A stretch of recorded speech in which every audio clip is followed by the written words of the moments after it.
naniniwala ka. Nagkapalit kami ng katawan ni Farah. The next time na makita mo ko, hindi ako yun. Si Farah yun. At ako ang totoong Lucy na nasa katawan ni Farah. Tulungan mo ko, Joyce. Hindi ko alam anong gagawin ko.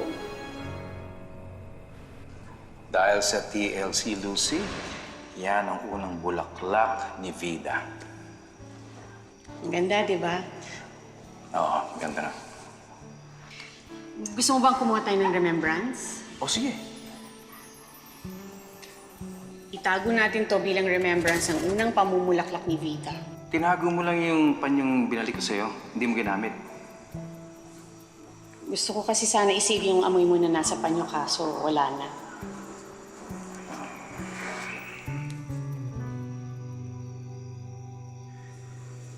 Mahal mo ako, ano? Ano sa tingin mo? Tingin ko? Oo.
Hello?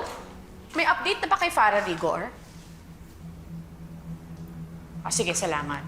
Pakitawagan na lang kami once may update na, ha?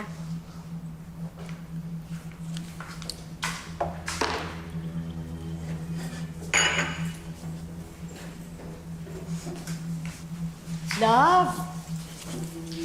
Huwag ka na kaya pumasok sa office ngayon. Dito ka na lang, baka kasi bumalik si Farah. Love, don't worry. Marami naman nagpapatrol dito. You'll be safe. Alam ko. Kakakausap ko lang sa kanila. Mas feel ko lang na mas safe kami ni Cheska kung nandito ka. Okay, meron lang akong mga tatapusin sa trabaho. No? Sa opisina.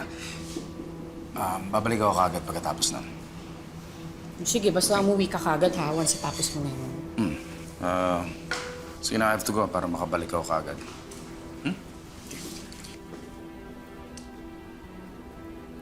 Ano pa yan? Ginagawa mo naman akong lola eh. Ganito gusto ko.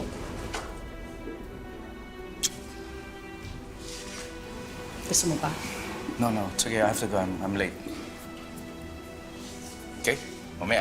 Mamaya ah. Yeah. Promise mo yan ah. Baka mamaya tulugan mo na naman ako.